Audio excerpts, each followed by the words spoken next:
Well, welcome to the latest edition of Trojan Football Talk. I'm your host, Tom Vartanian. Today's show brought to you by American Credit Union.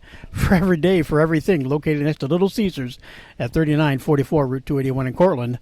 By the Cortland Voice, the exclusive media partner of Trojan Football Talk. For all your local news and sports in Cortland County, at no cost to you, check out CortlandVoice.com. By the Royal Auto Group on Route 281 in Cortland, the home of no hassle, no razzle-dazzle. Check them out at RoyalAutoGroup.com. By Yeaman Real Estate at the entrance to Yeaman Park off I-81 Exit 11 in Cortland. And by DJ Philly C. Make your wedding, party, or event extra special with the best DJ in the area. Contact DJ Philly C at 607-745-4346. Well, if I sound like I'm stumbling today, I think it's just I'm distracted by the view. I'm sitting here looking out over Skinny Atlas Lake, kind of, so it's kind of a distraction. It's one of the tougher places to have to do a podcast at, but all the way up from Texas, we couldn't do it. Kept between power outages and freak snowstorms. Things didn't work out as well, but he's up here back in his hometown area for a few days, and so we caught up today. Welcome, Ben Connery. Thank you, Tom. I'm glad we could put this all together, and thanks for your patience with me.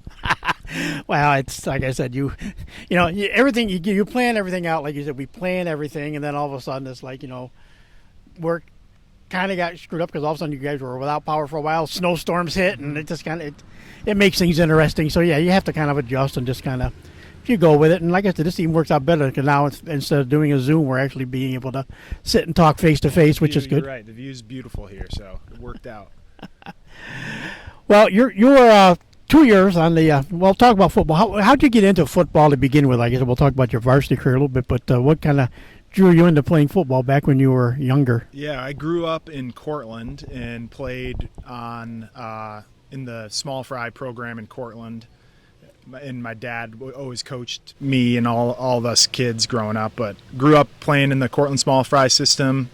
Was lucky enough, I don't remember us ever losing a game. We had a really stacked team back in the day. Danny Pitcher was our quarterback, and played, with the Cortland kids growing up, and then moved to Homer when I was in 6th grade, and then started playing for the modified program in Homer, and always had great coaches in Homer. And that's one thing I think all of us growing up took for granted, but looking back, all the coaches were all great in every program, across all the different sports we played, but specifically in the football program.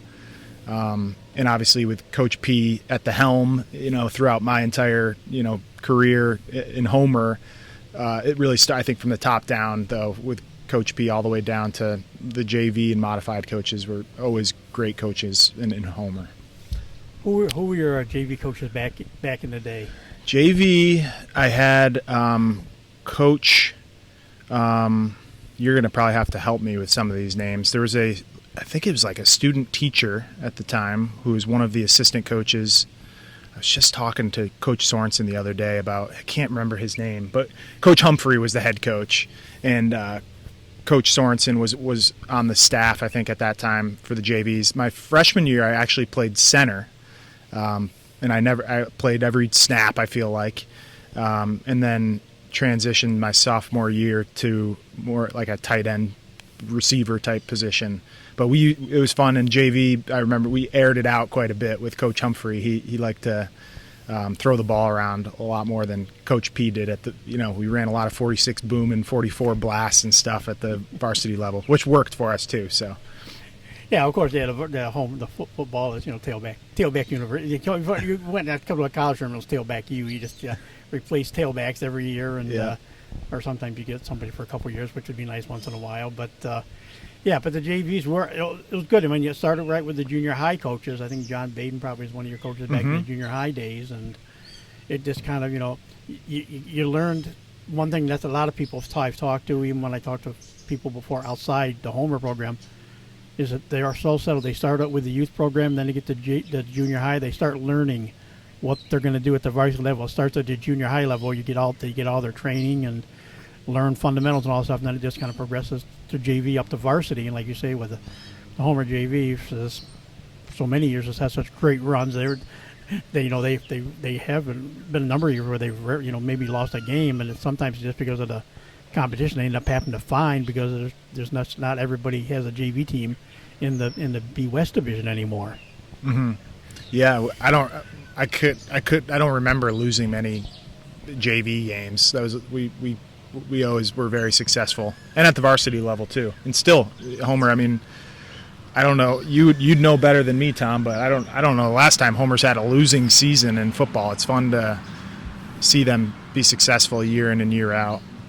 Oh, ironically, that is funny. Kind of funny. You're 8. No, yeah, you're junior on varsity. Okay, well, these are the years. So I don't have I didn't go back to 2 years before that, but yeah, there was that rare year when you were your senior on the varsity. The JVs only went 4-3. There was a blemish that you don't usually see too often, and that is I do remember this now, that when I look back at that, because that's one of those years that it didn't happen very often either. The Cortland JVs beat Homer that year in 2004. So that, I mean, that's always been one thing you didn't hear of often either, especially on the JV side. But no, you got the varsity. Like you say, 2003 is your first year, and it was kind of into that rebuilding process. It's actually funny. Everything you did as a junior and senior helped prep the team and got them in place for that 2005, that first sectional championship. They hadn't won in almost 20 seasons. So I mean, it's kind of,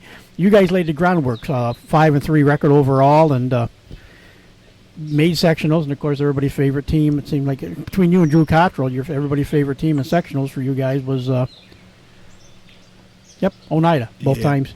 Your season ended with Oneida both times also. It's just prior years it was VVS, and then all of a sudden kind of Camden worked its way into the mix, and then there's these middle years here that it was all of a sudden it was Oneida was the team you had to beat to get a shot at. Of course, then you get the shot at Chaos after you got to get by Oneida or somebody like that. But not a good first year. I mean, it's interesting when I went back and looked at the people you played with over the 2 years. It was same cast of characters, yet the different cast of characters as far as certain positions.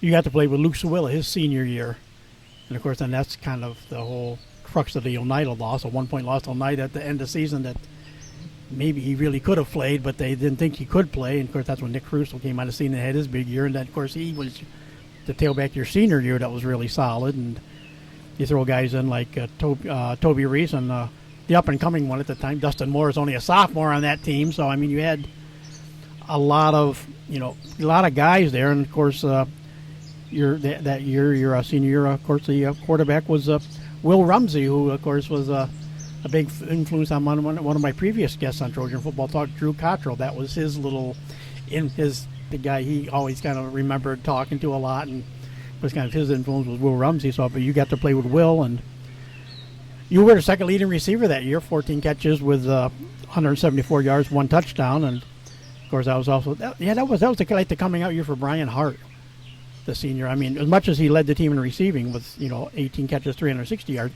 that was also the year, if I'm not mistaken, that's the year he went off on the defensive side. I'm just going to look real quick. It wasn't quite this year. But Toby and Will that year. But talk a little bit about this. It started out rough. Opened up against Solvay with a loss there, but then came home and got that first win. The first game at Buttsfield that year, a win over West Hill. Yeah, I was thinking before we were going to get together about the best players I played against, and that game against West Hill, they had a running back named Joe Casey, and he was probably the best player I played against in my career. But then on our team, I think a lot of people would probably say Luke Sawilla was probably the best player they played against that year, and there's always good running backs in that division. I'm thinking back. I remember the Solvay, that first game, the loss there, but then I think we rallied off a few wins back to back. Will and I are still friends today. Will Rumsey, we ended up playing lacrosse together at Ithaca, but he was a great quarterback, great leader, and very vocal leader for us. We had a great team though. We had a lot of great talent, and between our seniors and Luke kind of leading the charge at running back. We had a great season, and then the season ended with Oneida. Oneida was a really good team, though. I remember that was a tough game, and even without Luke, Nick stepped up and played awesome. that was, to your point, kind of his coming out party. And I remember the game was on, I think I forget the, it's on cable or whatever. And Nick had a great game. We always joked, Luke was very like downhill and would, run the ball straight at you. And Nick just hated being tackled. He just, that was my joke with him, is he's scared of getting tackled. So he was so good at juking people out. But he had an awesome game, and we just came up a little short. But that team was really good. And then unfortunately we lost to him again the next year. But yeah, Oneida had our calling card those couple years in a row. Like I said, after that opening season loss to Salt Bay, then you got the win over Westfield home. Then you went on the road, 2 more, solid wins, 39-7 over Marcellus, and then 24-12 at Skinny Atlas, before coming back home for your final 2 home games of that season, a win over Jordan Elbridge and a win over Bishop Ludden, 29-0 over Elbridge and 51-13 over Ludden. So yeah, after the opening season loss, you ran off 5 straight wins. Yeah, I was thinking. I don't. It's now thinking back. You remember the loss like that ends your season, but if you told me we lost to Salve the first game, I don't even really recall that. I just remember defensively we were always great, and yeah, it was so much fun playing at home, and great memories. And then, of course, close out the season with everybody's favorite trip back in the early 2000s. The favorite year-end, it wasn't always the year-end trip, but it was always that trip to Adams to take on South Jefferson, where you guys lost that game, but then like you say, it kind of always figures out where it kind of always everything affects the seedings at some point somewhere along the line. Then, like I said, you end up opening up sectional play, and then end up end of the season with that second straight loss again. 29-28. Yeah, like I said, Luke was supposed to, was dinged up, and their doctors saying no, he shouldn't play or he couldn't play and stuff like that. And then it came to find out at the end of the game that he could have played, and then that's the old what if, 1 point loss. What if, Luke played? Would we have been able to win it? Just not only because it was on his offense side, but his defensive play. But then, like you said again, it was Nick Caruso. It ran for over 200 yards. As first game as the starting tailback, and it was his coming out party. So you do wonder what happens, but it's like that. But that's I guess that's what everybody remembers that game from. That was, should have been Luke's last game, but he didn't. They said he couldn't play, and he said to watch the whole game, and then afterwards they found out he could have played, but didn't hurt him too bad. He went on to Cornell and had his 4-year career at Cornell. So I mean, he did well, but. When you talk about that team, like I said, that's the one thing we talk about. Still, team ran for 25 touchdowns, and Will threw for 8 more touchdowns. So 35 touchdowns on the year that way. And you were a tight end. Everybody can say, they talk about, that's the biggest thing with the homer running game. It's you talk about the linemen, but you also talk about the tight end as such a key part of that. Whether you're blocking or, like you say, sometimes you do get out in some of those pass patterns and stuff. So what was it like? Like you said, you made that transition, finally became the tight end. Once you got into the JV ball and stuff. What was that transition for you to become a blocker and a tight end? And go out and do some pass work that way. Yeah. Look, hindsight's 20/20. Looking back, I'm like 6 foot tall. I weighed like 160 pounds, and I was mostly a blocking tight end because we just didn't pass the ball all that much. And I had a coach and Jeff Sorensen. I remember vividly now. He's like, "You got to put on some weight, man. Like, what are you doing?" And I, wanted to look all trim and all that. But playing tight end, really, it was like you're a lineman for Homer, and you might get out on some of the pass plays and the 46 boom pass play or things like that, but mostly blocking. And I always felt like I was strong as a blocking tight end, and because that was kind of the job for us. We ran the ball so much, so blocking the guy opposite you and helping out the lineman pick up blocks was a big part of the play. It's funny, I remember growing up and watching the Homer games as a junior high kid or whatever, and I remember there was a player, Russ Oshel was the tight end when I was kind of coming up, and he was really a great tight end, and I just remember him thinking like, man, I'd like to play that position. He never comes off the field. He catches some, balls here and there, and he gets to, he's always in the action. So that was, kind of the person I remember playing tight end growing up. And yeah, it was nice. I feel like I never really came off the field, because we just didn't. I'm having a blank. You're going to have to cut this part out, Tom. Okay. No, it happens. It's not a big deal. But yeah, it was nice never coming off the field as a junior and into my senior year. One thing I just noticed, I'm looking. Well, I'll get to him a little bit later. But like I say, we talked. I gave off some of the names of the people that were in the backfield, but also you had those coming out. Also, there was a junior that went on to have a great next year. Ryan Du Bois was on this team. Like we said, Nick Caruso. Kevin Holmes was one of the fullbacks along with Derek Davis. Kevin was only a junior that year, but Derek Davis was the senior. He was on this team. As we said, Toby Reese. Luke Birchenough was a senior in the backfield with you. And as much as I look at that, then I turn around and look at the line, and then the names just jump out at me. The line mates, like you say, you're considered part of the offensive line as a tight end, but you get on the names here. You had a young sophomore come up, and he had a couple of good years after that. That was Nate Lyon, but you had a senior, Charlie McTavish. Logan Mossy was a senior. John Golly was just a junior that year. Dan Lynch was a senior. Now, Coach David Basilic was the senior center on this team. Brandon Jones was the junior on the line. Tyler Eaton, Sean Kraft, Pat McLaurin was one of the seniors on the team. Shane Wilson was coming up. Jake Sauter was coming up. They were both juniors. Then you had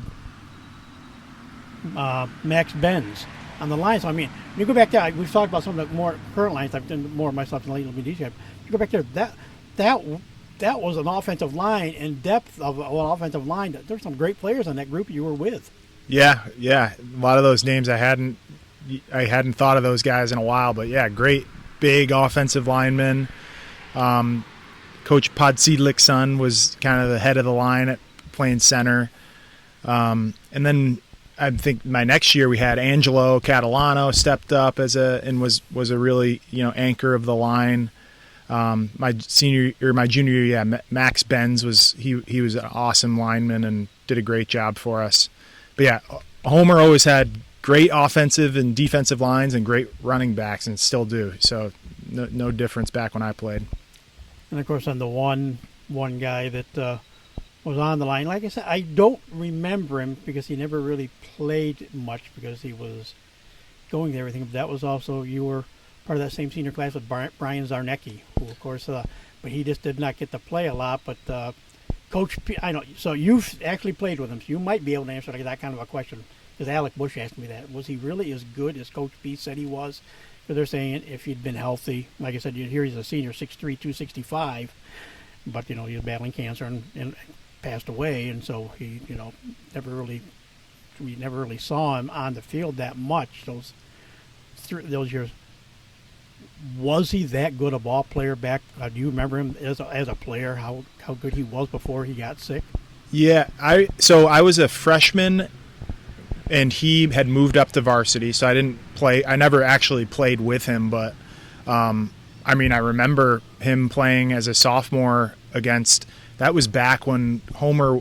That year we were playing. The varsity played CBA and played some of the bigger schools, and he was the best lineman on the team as a sophomore. So I would say absolutely he was an amazing, talented player, and so unfortunate, what happened to him. I give Coach P a lot of credit for in my life, just he was just a great coach and did so many great things for the community and things like that. But I just vividly remember him addressing the team and how important it was for us. When I continued to play, we talked about Brian Zarnecki, before every game, talked about him throughout practices, and how we wanted to play as best as we could because he couldn't play.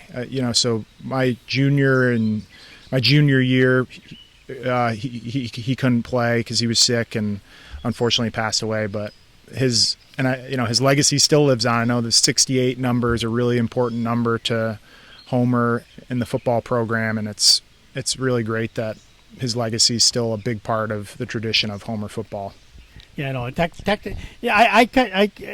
of look at it now. It's technically a number that's retired, but it's out there if you want to wear it. And I know some guys have every year pretty much somebody's wear it. I think Angelo, that I remember is Anthony DeSeo. His senior year, I think he could have worn 68, and I think he took it to a different level. He didn't wear it all season, but if it was a big game, he would put the 68 on because he'd earned it, the part of the Brian Zarnicki Award for that year. He'd won that. And so he picked his games when he was going to wear 68 just because the number was so special.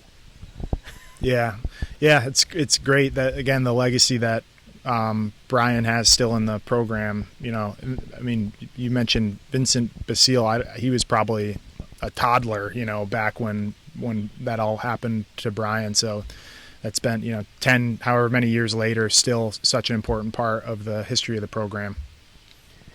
Of course, we go on to the senior year, and I ended up 5-1 in the division. Went 5-1 in B West this year, but again 6-3 overall, so picked up another win overall. And unfortunately, starts out with a loss at Cortland. It was a non-leaguer, but the home court jug game was not a highlight to start the season. Yeah, I mentioned him earlier, but Danny Pitcher was an amazing high school quarterback, and they spread the ball out, and just they were really offensively a really good team. And we had a few kids, unfortunately, who didn't meet their off-season workout requirements, so we were a little undermanned in the first half with some of my still friends today and teammates at the time. But yeah, they were a really great team that year, led by Danny, who's went on to play college ball and doing what he's doing now in the NFL as a coach. But I grew up playing with those guys, so I still am friends with a lot of the Cortland guys. So that game, it stung to lose to them, but they had a good team that year. Does that still does it take you aback? I know with your business you deal with a lot of athletic program stuff, different programs, but to see, Dan Pitcher is the quarterback coach for the Cincinnati Bengals, and of course Joe Burrows is his student now that he's having for the second year. Does that blow your mind? You played small fry football with this guy now here. He's an NFL coach. It doesn't blow my mind because he's such a great person and smart guy growing up. So it's crazy that that's what he's doing now, but I'm not surprised at all. He'll probably be a head NFL coach at some point in the near future. So after that game, you opened up the home season, and again lost your second game. Again, it was Solvay. This time a 40-33 win at Butts Field. Then you, as you did the year before, you went on that win streak. So you won 6 straight games. Started with a 14-6 win over West Hill, then 16-0 over Marcellus, 13-6 at that time over Bishop Ludden. So 2 out of 3 are closer wins, but did it kind of feel like things were at that point? Yeah, we're gonna have a good season, and things started coming together a little bit. Yeah, I remember our defense was always really tough. That year, our defense was tough, so we knew we were gonna keep teams to low points. We just had to score on offense. But we had we ran a 3-5, we had 3 down linemen and 5 linebackers, and we had a lot of athletic, linebackers that, we didn't give up a lot of yards. You mentioned Toby Reese. He was probably our best player my senior year. And like me, totally undersized to be playing linebacker. I think he's 5'9", $140, but he was super athletic and made a lot of great tackles. And Kevin Holmes was a fantastic linebacker. Our defensive secondary was great with, you mentioned him, Ryan Du Bois, one of my best friends on the planet, but he was an amazing cornerback. And then we had, remember, Zach McMullen was a really quality safety, and Derek Hartnett and Brian Bruce. So yeah, we had a lot of talent on defense. We were undersized for sure, but didn't give up a ton of points. I'm just going back there. Look at, but you nailed Toby pretty much. 5'9", 145. So I mean, you're within 5 pounds. Yeah. That was the that's the year I was thinking. Not so much Brian Hart the year before, but that was the year I was thinking about on the defensive side. Brian Bruce, 8 interceptions that year on the defensive side. I mean, he just out of nowhere, just all of a sudden, this. They kept throwing at him. Yeah, I don't know why, but yeah. He picked off after he had 16 for the team, and he had 8 of them. So yeah, that was Brian's coming out. Well, we joke because they didn't want to throw it Ryan Du Bois. They had to throw to the other side of the field. So that was the joke. But again, after that, kind of cool. At that point, you're part of that win streak. Win number 4 of the year was Casanova, 23-13 over Casanova, who, like we said, was always a sectional quality team. And then you beat Skinny Atlas big at home to close out the regular part of the season. So those are 2 very quality programs right along the way. But they come out with a pair of wins, and they were actually considered B West opponents back that year also. So you'll have to tell me, the Skinny Atlas game was the last game at home that season for us, right? Or did we have a playoff? You did have game? A playoff game at home. Okay, so yeah, I remember the playoff because that was the last game that ever was played on the grass at Butts Field, so that was like a big deal. We wanted to make sure we won that game. But yeah, those teams we had a lot of good teams in that division that we play every year. Cas was always tough. Skinny Atlas was always pretty tough, and South Jeff, you mentioned them. I think was that who we played at home last game. South Jeff was that was the sectional win in the quarterfinals, 45-0, and like you say, the last game on the grass at Butts Field. That was a fun game. Like that's probably the game I'll always remember the most. Being playing in high school was that one because it was so important to us to close out Butts Field on the grass. I remember I cut off a piece of the grass and hung it up in my bedroom, and it was an important game. That was a lot of fun, smacking them up pretty good at the last game ever at Homer Butts Field on the grass. And then, of course, closing out the season, unfortunately, it was Oneida again. This time, it wasn't at Oneida because it was the semifinals. And it wasn't the popular stopping point of Chittenango where so many games had gotten played over the years. You lost 27-7, but it was at RFA up at Rome Free Academy at they had quite the stadium back in the day also. Mm-hmm. Yeah. So the South Jefferson game was the most fun game, and that Oneida game was brutal. We had a really good team. We if we played them 10 times, maybe we'd split and go 50-50. But just we didn't have it that game, and I try to block that one out of the memory bank, Tom. That wasn't very fun. And of course, we said 216 yards or whatever he had that year before against Oneida in his coming out party. Nick Caruso with a 1,000-yard rusher for the year, 1,126 yards. He got 4 touchdowns, but the guy who got more touchdowns on the ground was a junior. He only carried the ball 58 times for 380 yards, but that was he was the tailback in training, Dustin Morris. Yeah, we had great running backs. Nick was definitely more shifty and could get away from tacklers, and Dustin more like Luke, really like downfield, super fast. But we had a lot of great talent, and then like even Toby and Ryan and Kevin, got some carries, and we had a lot of. Again, we were undersized, but we had a lot of athletic and quick and fast people that could carry the ball.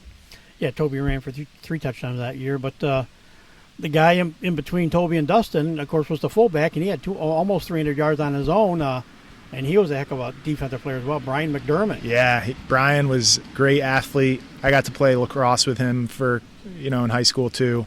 Great teammate. I loved playing sports with Brian and his brother Tim, both, great competitors and the types of guys, like if you're going to get into a fight, you want to bring the McDermotts along with you. They're, tough guys that were great teammates too. Well, I laughed. There's a guy named Connery on here. He had 2 carries for 18 yards, and one of them was the longest one was a 12-yard gain for the.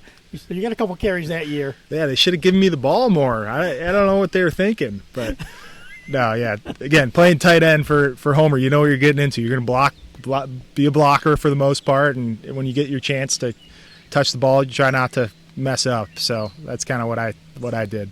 And ironically, the latter part of that season, you got the, Dustin was the next in line, but right behind him was Mark Brentley. Mark Brentley was only a sophomore, but he came up. I think he was one of those, playoff call-ups, so he got, his chance to kind of be on the varsity a little bit too. But then Mark went on to a nice 2 years after that. Yeah, I remember, after when you're playing, you don't realize like the lineage of all the running backs that come through. But as I got older and would come back and you'd hear, you'd look at the stats these running backs would put up, and it's just crazy. And yeah, Mark Brenchley was, was a great player. A lot of it obviously has to do with the fact that we ran the ball so much, and the line was always tough. So I mean, I'm sure if you talk to any of those running backs, they'll give all the credit to the line and things of that nature. But yeah, we always had talent, and groomed, kids always came up and stepped up and had great careers as running backs. And of course, he'd played the year before. He was learning under Will Rumsey. Your senior quarterback, well, Derek Hartnett completed 58%, 500%, 50% passing, 49 of 98, 564 yards, threw 7 touchdowns. Unfortunately, there are 11 picks in there, but he threw 7 touchdowns. And you were his favorite target. 21 catches, 170 yards that year, long of 24. Caught a couple touchdown passes yourself. Yeah, like I said, we should have given me the ball more. I'm just kidding, but yeah, when we had our chances to throw it, and if I was open, I'd try to catch it, and but mostly, I knew my job was to make sure we created holes for the running game, and opportunistic catches here and there if we could. And, of course, Toby number 2 in receiving. He had 17 catches that year. And then Ryan DuBois, of course, was playing kind of, I don't know if he was actually considered the Z. He was more, I think he might have been more like the Z back, where you kind of played. Well, actually, he was also listed as he was listed as a running back. So I think he was more like the Z back, where it was like the halfback, wing back kind of guy. He could run the ball, he could pass, could throw to him and do whatever. I think that's the year that Ryan was there. And then, of course, Brian McDermott out of the backfield, the old swing pass out of the backfield to the fullback, always still a favorite of Homer when they've got the right personnel there. So, I mean, yeah, it was a good, that was a good group. And like I said, again, you talk about linemen, we said, some of these guys we talked about were a year older. But, again, like you said, that offensive line, he alternated with you at tight end at time. He played some tight end, but it also was a lineman. He was a junior that year, Chad Hill, but Kenny McConnell was a senior, was on the team this year. Dane Hernandez was another senior on the team. Michael Bruce was a junior. Zeke Satterley came up as a junior. John Williams, who I remember had a real good senior year, was a junior this year with you. Also another one of the seniors, Brandon Jones. Nate Line was a year older. He was only a junior, but also he had Kevin Swarm, David Steiger. Matt Cortez was a senior with this team you had this year. Nate Comfort was as a junior. Then you said, yep, Angelo Catalano was a junior. He was up. Matt Hathaway, another junior. And then Shane Wilson, Jake Sauter, both seniors, and Zach Pollock was a junior. So, again, some good-sized guys. Like I said, you go down here, yeah, you got, you look at 210, 200, 235, 235, 235, 245. Matt Hathaway, 330, 6 foot 330. Shane Wilson, again, 220. Jake Sauter, who went on to have not only a good football career, but a good wrestling career and a lot of other good things that Jake did. 235, and Zach Pollock at 270. So, I mean, a lot of linemen, but again, like you said, part of what makes Homer successful, regardless, is a lot of depth there, a lot of young depth. Yeah, we had big linemen for sure. I mentioned him earlier. Angelo Catalano was awesome. I think Mike Bruce was our center, and he did a great job. And then we had the seniors, Matt Cortez and Jake Sauter. We had a lot of good big linemen, and then my, I was on the end playing tight end, definitely the smallest of the group, but we did all right. For you, was it easier? Because I don't know if tight end kind of would flip depending on the formation. Sometimes it'd be on the left end, sometimes it'd be the right end. Did you prefer? Did you consider one of those sides stronger for your ability, or did you pretty much could go either way? Yeah, I didn't mind either way. playing tight, blocking doesn't get enough. It's fun. You man up with guy across from you and move him into place you want to get him to open up a hole for your running back. So yeah, I didn't matter what side of the field I was on, but I always loved to create a hole for running backs behind me. And of course, on the defensive side, we talked mainly about the offensive side because that's where all the numbers are. That's the good stuff, the numbers. And actually, it was good enough for a 2-year career. I started doing some stuff. I got a tub from Coach Basilic, and it's got I started covering the team in '99, so I had pretty much stats from '99 to now. But I didn't have much beforehand. And he's got me back to 1990. Actually, basically, pretty much when he became head coach. We're trying to still get stuff from a little bit earlier. For some reason, we do have, I think, the 86 stats, which is the state championship team there, but I'd like to get more. But all we've ever had in the past was Jim Curry was the leading receiver, and there wasn't much of a list. So we did create, but what at least he gave me, I got to create more of a list of who were there. And it's kind of funny. We talk about how many yards Jim Curry had as a receiver back then in his day, in 84, 85, 1,032 yards. There were actually two guys fairly close to him.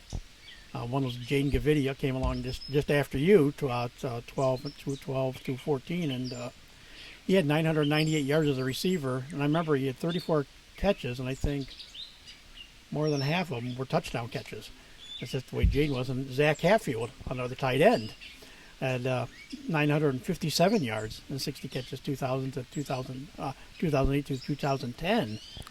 So I mean, but you come out there, you're 13th on it. I did like the top 15, 16. I kind of made the call off at 300 yards, but you cracked the top. The top 15 receivers all time. 31 catches, 344 yards overall. Average 11 yards a catch. All right, honestly, it's amazing that Homer has somebody like you, Tom, that can put these stats together, and because it's great for our program to have people like you and Coach P that care about the legacy of the program and that sort of thing. So I appreciate the fact that you're going back through and dusting off old tape to make those stats. But now that I'm retired, I have all this free time when I'm not doing podcasts that I can play around with stuff like this now. But and I know Zach Hatfield. I met him after he graduated high school. That guy's built like a tight end. That's a big, strong kid that should have played tight end. I wasn't your stereotypical tight end, but he was. So I'm not surprised to see his stats he put up. So what do you take away from those? Like you said, your 2 years, playing varsity ball. Like we said, you guys set the stage. Then it was that the juniors that year, like Dustin and all those guys. They went up that next year. They got that elusive sectional championship. They got by Oneida. I think Oneida was in the path there. I don't have their. I actually do have. I do actually have their stuff here. They didn't get to face Oneida, but they ended up knocking off Adirondack. That was the upset. That was only like in the semifinals of sectionals. But they went. I remember that was at Rome Free Academy, and they weren't supposed to be. The Adirondack was a real good powerhouse team, and Homer shot them out 27-0. And then of course they went to the Dome, come away with a 41-14 win over Cavs for that first sectional, third sectional title for the program, but the first one, almost 20 years. And of course, then they ran into the flavor of the month out of Section 4 back in your days, Shenango Forks, ended their season. But what, knowing that you were part of this program and what helped set the base for that championship team that next year, what's that kind of, when you think back at that now, what's that feel like? Yeah, we had talented guys on the team, and I think they, that when I played, we talked about them, Brian McDermott and Angelo and Dustin Morris. I mean, they had a lot of great, talented players, and got the job done. I think most teams playing when you play in Homer, sectionals is the goal, and to play at the Dome is the goal. And unfortunately, I never got to do that, but was really proud of the program that they did it the next year. And I mean, I talked about him a bunch, but Coach P for 100%. I mean, our teams are always prepared. Those are things that I have learned, now that I'm older, the fact that, like we talked about the Cortland game, and I had teammates who couldn't play. Some of our best players couldn't play the first half because they weren't committed in the off season. They didn't show up to the off season training that they were supposed to, and that, Coach P, it was, no nonsense. Like, these are the rules. You got to, be part of the team, and you got to commit yourself to it, and, stay the course. And I think, just having that leader in the program, no surprise that we've always had successful teams, and no surprise that the, group after us won the sectionals and all that. But yeah, we always had great teams, and it was always because Coach P made us, work hard in the off season and prepare, and, kudos to him. See, that's one thing. We did a show, actually did a show, and now of course he's getting ready to do all his summer camping, July summer camping month for him and everything, but they just finished their, they only did a 3-day kind of a mini camp this year. They didn't do a real true team camp this year. But we talked about off season and the training and stuff, and you have points for every, you did this or that. What made it, like, in your mind, important to go ahead and train in the off season? Yeah, I mean, you don't have to. It's if you want to, you do. And I know part of it is playing other sports and during the off season when you're not playing football, you're either wrestle, you play basketball, and spring play lacrosse or something. Otherwise, he hopes you're working out some in the weight room or something.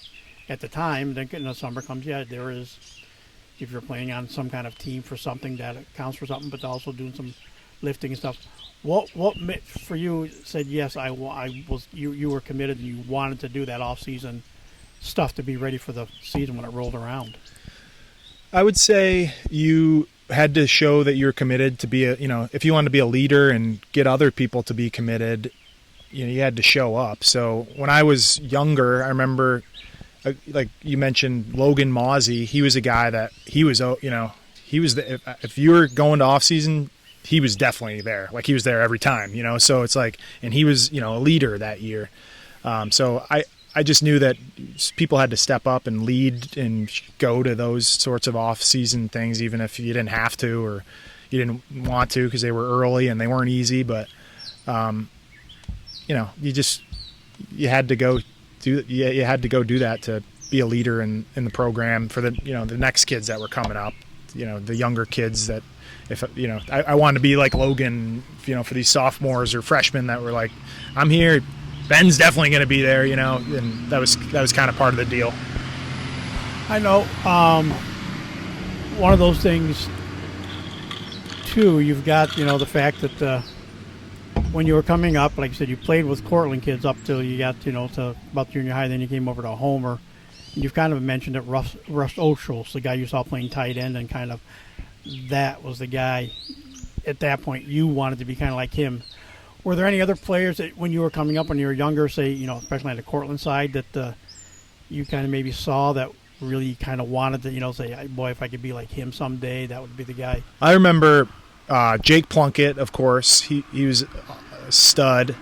Morgan Du Bois, who's just a couple years older, but such a great athlete. And I grew up Morgan and Ryan and myself were kind of neighbors, country mile down the road on Stevens Road. But I was super close with the Du Bois family. But Morgan was an absolute phenomenal athlete.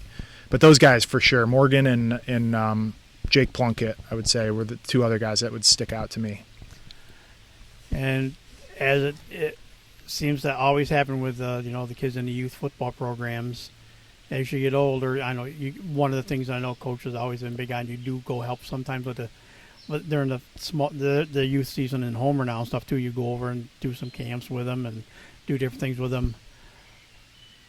What was it like when you were, like I said, you made it now? You're a junior, you're a senior, you're a varsity starter, you're playing tight end. Did you have your little? I can't think of another term to call them other than groupies. Did you have your little group of young kids that always were were looking up to you? I had two younger brothers, so like my brother Will had his group of friends. I don't know if they looked up to me or not, but I would always be around them because Will's friends with them, and my other brother Jack, a few years younger than Will, but maybe those kids looked up to me. I have no idea. If they did, that'd be great. I think I set a good example in high school for younger kids. I did a lot of the right things and stayed out of trouble and worked hard. So, and Speaking of that, well, I'll probably talk to when we do TV and that we'll talk about too. But since it's football, really the interesting part, I'm going to be talking to both of your brothers. Will and Lucy are going to be a week from today. I'm going to be talking to both of them, and Lucy would have played football if they let her. She only had to be the MVP of the Powder Puff game because that's the best she could do for football. But Jack's senior year, and that's going to be a big part of he was a Loki. He was pretty much always a lineman and everything, so he doesn't have the stats and stuff. But when he went through that senior year, coming back from his injury and stuff, coming back and finally made it. Those last game or two of his senior year, he got to finally play. What was it like watching him and get to that point where he was able to play again? Yeah, I know that was a big goal for him to come back and be able to play. And I mean, growing up in Homer, in just like a lot of small towns, Friday night football, that's like the goal for any kid who's in high, wants to play athletics. So for Jack to overcome his adversity and be able to play his senior year was awesome. I remember going to his senior game and so proud of him for coming back from that. And like I said, that's as much of an interesting story as everything. He had a nice career. He's a lacrosse goalie and did lots of different things. But that's just a nice added hook. That's the one thing I like about doing the podcast. I mean, I've done a SUNY Cortland golfer, and she wasn't local. She was from Long Island, but with podcasts, that doesn't make a difference. But she went to the NCAA tournament this year, the Division III tournament, finished 17th in the nation as a grad assistant because she took advantage of the COVID extra year and went as a grad student, and found out when she came to Cortland State her freshman year she was a type 1 diabetic. So you're trying, so you're also playing with a whole new bunch of things you don't have to deal with. It's like she says, I don't carry my golf bag. I have to pull my bag because I have so much stuff. If either her sugar spikes or drops, she has to be ready to adjust on the fly for stuff like that. And so I think those kind of stories are fun, that people get to hear a little bit more of a backstory they're not just an athlete, they are. And I think Jack falls in that category of this determined guy to come back and had that goal for his senior year. So that, like I said, I'm looking forward to talking to him about that and everything else he did.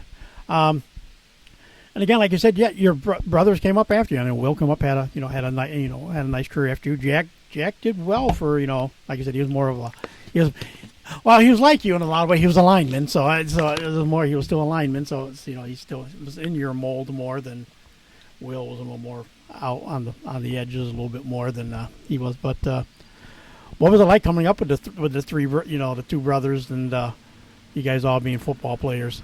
Yeah, I mean, it's just part of growing up in my house. Our dad had us playing every sport possible when we were young, so it wasn't like we had to play, but it was just expected that you're going to play sports and probably play 3 sports if you could. That's another, living in Texas where I live, the fact that the high schools are so big, and the fact that kids can't even make the team if they wanted to play, or to play multiple sports is like unheard of in some of these 6A, 5A high schools.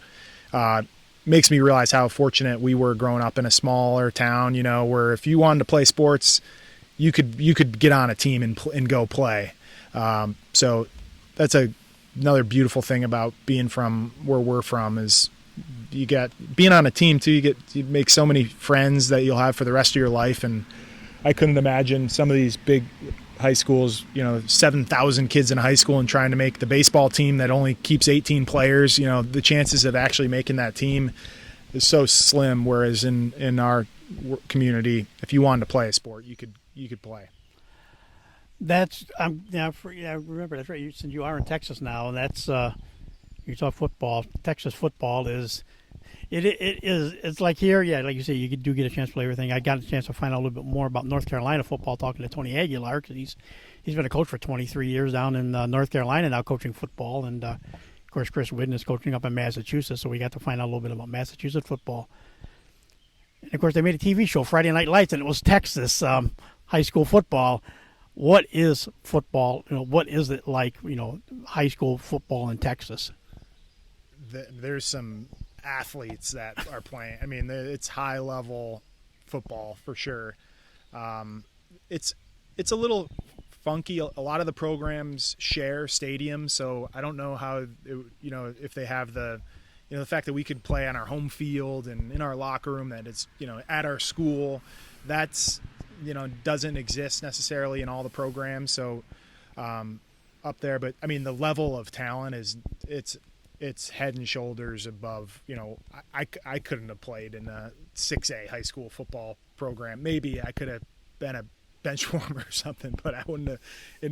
Playing in Homer, I never came off the field because there was, if you're an athlete in Homer, like there's not that. The schools are just, it's a smaller program. So another benefit of growing up where I grew up is the fact that our smaller program. If you wanted to play, you could play and you could get on the field and play. Whereas in some, in Texas, for example, if you're in one of these big high school programs, man, good luck making that team. You got to be committed and probably just to that sport, unless you're an absolute freak athlete that could play everything. So I think that's why a lot of the kids just pick one sport to go play, because it's so competitive to get on the teams. I had a thought that just disappeared. It's funny how things like that happens. That happens to me. Yeah, well, I'm old, so I have an excuse. But so we'll talk a little bit about what like you say. Would you, at this point in your life, I know you got a young one. We've heard her a few times. Kids and no binky is not a good thing. But have you ever thought about maybe you'd like to coach? Give back that way, coach football or something along that line? I have thought about that. Maybe when my daughter grows up, I'll help out and volunteer coach. I've officiated lacrosse in Texas because it's hard to find quality officials down there. So I did that for a couple summers. I stopped since having my daughter, but I would say if I were to ever get back into sports, it would be to coach my own kids or to officiate, because especially in Texas and the lacrosse world, it's hard to come by officials, that want to do it. So that was the reason why I did it for a couple of years. And in fairness, we should let you. I do want you to. We'll talk about it on TV and that also, but most likely. But I'm throwing in here to talk about your job now. You deal with high schools. You deal with colleges. It's kind of funny when I'm trying to line up Jake again and Drew. I did Drew Cottrell. I've done a podcast with him. I'm trying to get Jake for the football side. I had him on the TV and the net side, and both mentioning we've been talking to Ben. You've got the ideal business. If you love sports, you got an ideal position right now. Yeah, so my company I work for is called BSN Sports, and it's based in Texas.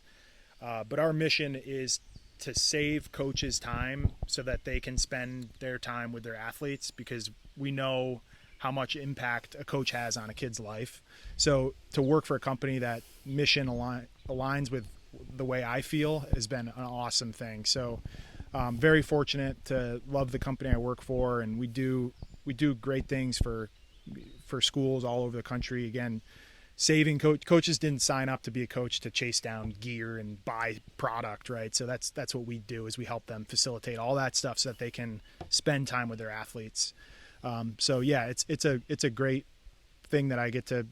I'm passionate about what I do, and I think about guys like Gary. Imagine give a guy like Gary Podsevich more time to impact more kids. Like, that does nothing but benefit the world, right? So we try to do that. I think that is a kind of microcosm of what we get to do. I mentioned this. I forgot who I was talking to him one day, but I said, I want to say, might have been your dad when I was talking to him one day, that BSN, I think back when I was the equipment manager for 3 years for the Cortland County Youth Soccer Association, and I can't remember the guy's name I talked to, but for some reason I think we were ordering paint and at times and balls and soccer goals and nets and all that kind of stuff. It was BSN is who we dealt with back in the day, so it's kind of funny that to find out that you work for the company and I'm pretty sure that's who we worked with the city that a couple of times to get the equipment that we needed. Yeah, that makes sense.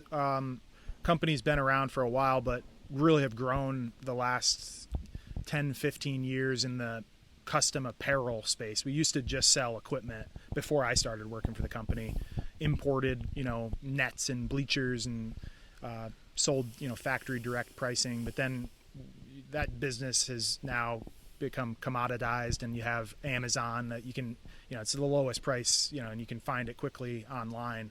So to diversify the business, the company started acquiring local screen printers and team dealers that were really great at selling custom apparel, because that business is a little bit more difficult to transact there than, going online and buying a ball. So we've diversified, and now primarily, 70% of our business is custom apparel now, where 15 years ago it was a very small percentage of the business. Yeah.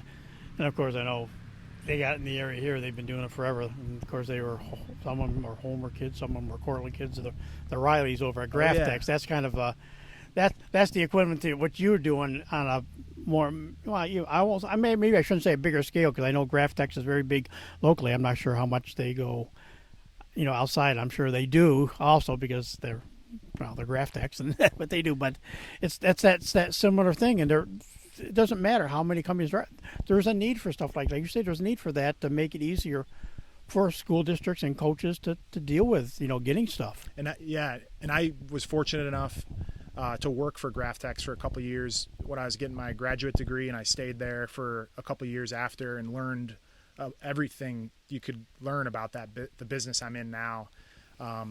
Great family and great company to work for, and I have nothing but great memories and a lot of fun working at Graphtex. But yeah, helped me in my career and my career path at the company I work for now. And without working for Brent and the Rileys, I definitely wouldn't have had the opportunities I've had in my professional career. What else does the future hold for Ben Connery? Well, kids. I got an 18-month-old now, and my wife and I were planning on having, at least one or a couple more kids, and that definitely changes things. So this is cliche to say, but still to this day have no clue how my parents raised 5 of us, because one is enough. You saw today, we can't find her binky, and all hell's breaking loose at the lake today. So imagine that times 5. But yeah, we like Texas. We'll plan on coming home more now that I can work remote. The goal is to come home for at least a month of summer and spend time back here, because we definitely miss home and miss our friends and family, of course, back home. So it's great we've been here for 2 weeks already. We're going to be here for 3 more weeks before we head back down south. So yeah. And of course, you probably felt like you're in Texas the last few days we've had here with the heat and the humidity and the thunderstorms. Probably felt like you were home in Texas. Yeah, it's definitely hotter in Texas, but yeah, it's beautiful here. I mean, look, the lake down here. I have friends from Texas who, I tell them how, and I send them pictures of what it's like down here. But until you actually come here and see it, it's amazing. So we miss coming home. I wish we could spend more time. There is a direct flight. Amazon or American Airlines will have direct flights from Syracuse to DFW starting in August. So that will help us getting home more frequently too. Well, that said, Ben, we want to thank you for taking time to talk to us today. Thank you, Tom. Again, the fact that you're doing this for the community is awesome. So I'm a big fan of the podcast. And when my dad mentioned that I could talk to you, I was really excited to do so, because it's great for what you're doing for the Homer football program. And that will do it for this edition of Trojan Football Talk. Today's show brought to you by American Credit Union, for every day, for everything. Located next to Little Caesars at 3944 Route 281 in Cortland. By Rhine Eagle Creek Farm and Marathon. All natural pasture-raised Angus beef from our farm to your table. I put them in there, and I wasn't supposed to. I did it earlier, and I caught myself. And well, there you get a free plug today, John Tillison. But today's show brought to you by the Cortland Voice, the exclusive media partner of Trojan Football Talk. For all your local news and sports in Cortland County at no cost to you, check out CortlandVoice.com. By the Royal Auto Group on Route 281 in Cortland, the home of no hassle, no razzle dazzle. Check them out at RoyalAutoGroup.com. By Yeaman Real Estate at the entrance to Yeaman Park off I-81 exit 11 in Cortland. And by DJ DJ Philly C, making your wedding, party, or event extra special with the best DJ in the area. Contact DJ Philly C at 607-745-4346.